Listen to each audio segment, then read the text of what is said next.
رب کریم نے ارشاد فرمایا الیوم اکملت لکم دینکم، آج میں نے تمہارے لیے تمہارا دین مکمل کر دیا ہے،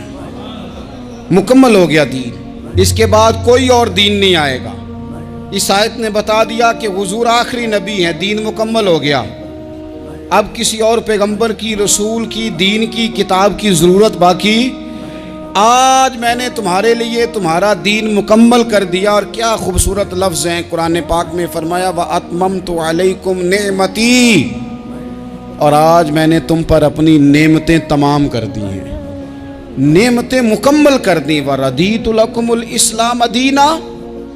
اور اللہ فرماتے ہیں میں نے تمہارے لیے دین اسلام کو پسند کیا ہے، یہ میری رضا ہے، یہ دین اسلام تمہارے لیے پسند کیا ہے۔ کوئی بندہ ساری زندگی مخلوق کی خدمت کرے، ساری زندگی رستوں سے کانٹے اٹھائے، ساری زندگی خیر کا کام کرے، کسی کو تکلیف نہ دے، لیکن اگر مسلمان نہیں نا، اگر کلمہ نہیں نہ پڑھتا تو اس کی ساری عمر کی خیر بھی کسی کام کی نہیں۔ اس لیے کہ رب فرماتا ہے جڑ دین اسلام ہے، جڑ ہوگی تو پھر شاخیں قبول کی جائیں گی نا، تو اگر جڑ ہی سرے سے نہیں ہے تو خیر کرنے کا معنی، کچھ لوگ کفار کی، مشرکین کی تعریف کرتے ہیں کہ جناب بلے بلے اتنے ویلفیئر کام ہو رہے ہیں، تو یاد رکھو سب سے ضروری جڑ ہے۔ قرآن پاک میں رب تعالیٰ نے منافقین، مشرکین اور کفار کے اعمال کی بنیاد اس طرح کی بتائی ہے کہ جس طرح پتھر پر تھوڑی گرد پڑ جائے، ذرا ہوا کا جھونکا ہے یا بارش آئے تو پتھر صاف کا صاف ہو جاتا ہے۔ ان کے اعمال اس طرح کے ہیں۔ اس خیر کا کیا مطلب کہ جس خیر میں ایمان ہی شامل نہیں؟ جب تک بندہ مومن نہ ہو اس کا کوئی عمل بھی اللہ کی بارگاہ میں قابل قبول نہیں ہوتا۔ یہ آیت نازل ہو گئی، فرمایا دین مکمل ہو گیا۔ او میرے بھائیو، خدا را سوچو، کوئی شے مکمل نہیں دنیا میں، کوئی شے بھی، کروڑوں کا مکان بنا لو پھر بھی کوئی نہ کوئی نقص نکل ہی آتا ہے، کوئی دنیا میں شے مکمل ہے ہی نہیں۔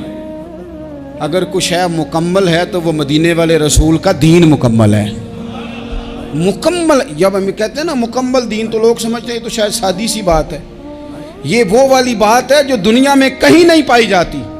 جب یہ آیت نازل ہوئی تھی نا تو بخاری میں موجود ہے، ایک بہت بڑا یہودیوں کا عالم حضرت عمر فاروق رضی اللہ تعالیٰ عنہ سے کہنے لگا یہ جو تم پر آیت نازل ہوئی ہے نا کہ دین مکمل ہو گیا، یہ اگر ہم پر نازل ہوتی نا تو جس دن یہ آیت نازل ہوئی ہوتی ہم نے ہر سال اسی دن کو عید بنا لینا تھا کہ دین مکمل ہو گیا، الیوم اکملت لکم دینکم، دین مکمل ہو گیا، ہم تو عید بنا لیتے۔ تو حضرت عمر کہنے لگے ہم پر بھی بڑا فضل ہے،